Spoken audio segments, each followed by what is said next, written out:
Hi everyone, it's Dellow here, and I've got a new video for you. So the theme is die cuts, and this is part of the challenge running on the PaperArtsy blog at the moment.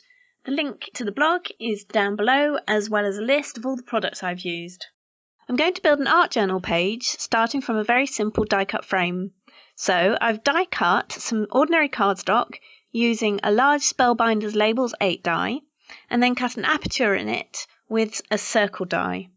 And I'm just going to clean off those little wisps of paper that you sometimes get with die cuts, just using an old toothbrush. Now I'm just gluing the frame to the page using some regular gel medium that I keep in this handy little applicator bottle.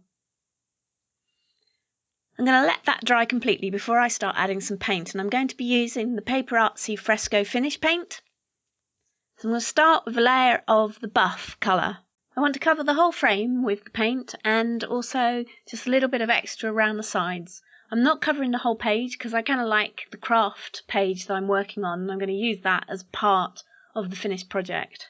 Once I'm happy with my coverage and it's dry, it's time to add a little bit of colour. So I'm starting with Baltic Blue, and I'm just watering it down quite strongly and using a mop brush and adding the colour to the top of the page and letting the drips just drip down the page.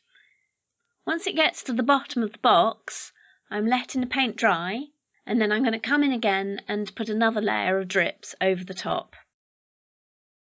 And then I'm just going to tap my brush over the top to get a nice splattering effect. And I'm going to let this dry completely, because when this is dry, I want to repeat the whole process, but this time using coral. So again, I'm just letting the paint drip down the page to get that lovely colour, lovely texture. And then I'm going to tap the brush over the top to get a little bit of the splattering effect. And then I'm going to hold up my brush high above my page and let some large drops land in the bottom right hand corner and on the right hand side. And this adds some balance to the colour and the texture that's going on this page. And then I'm going to let it dry completely before moving on. I want to add some stamping to the centre of my die cut frame. So what I want to do first though is knock back this area just a little bit so that the stamping will stand out. I've die cut a circle again into a piece of card, and I'm using the negative as a mask on the frame, and then I'm just going to add some gesso into that circled area with a sponge. Once the gesso is dry, I'm going to use the flowers from my third PaperArtsy stamp set, and I'm using Jet Black Ranger archival ink. So I'm going to replace the die cut circle negative, and this will be a mask protecting my frame so I can just stamp straight over the top into the circle. Now that I've got my stamping, I'm going to colour it in, and I'm going to use the paints to colour. I'm using the coral and the Baltic Blue. Now, the Baltic Blue is opaque, so I'm using this for the block colour mostly, and where I'm using it for any of the detailed stamping, I'm watering it down just a little bit so that it doesn't mask any of the stamped images. For the stem and the leaves, I'm using the Teresa Green and the Granny Smith, and I'm trying to work really carefully, so again I'm not using these opaque paints over any of the stamping. Now I want to add a little bit more texture and start bringing the whole page together. So I'm going to use one of my new PaperArtsy stencils, and I'm using it with the White Fire Fresco Finish Paint. I'm going to apply it using a piece of foam.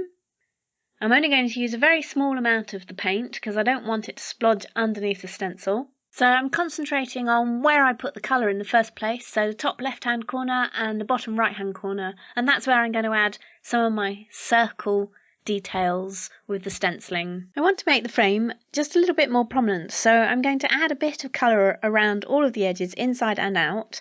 So to do this, I'm using the negative die cut from the Labels 8 and the die cut circle positive to mask off the areas so that I can then distress the edges with chocolate pudding paint applied with some foam.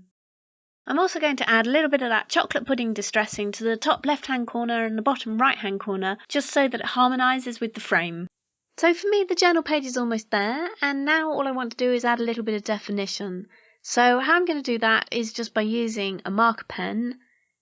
I'm going to go around the frame, just using multiple sketchy lines. I'm also going to go around the outside of where we've been adding the colour, again just multiple sketchy lines.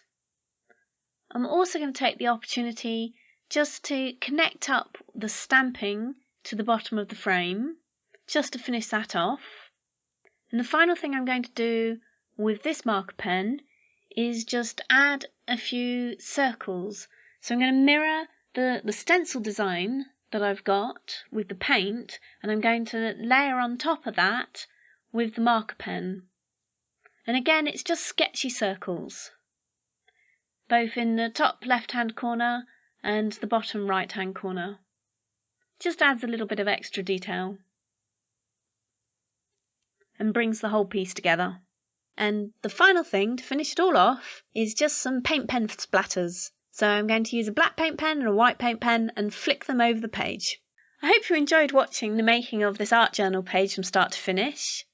So I covered some ideas for using die cuts in art journaling, from using them as focal points or for adding dimension and texture, to using them to build the page itself. Here are some close-up pictures of the page details, and for a full list of all the products I've used, check below the video.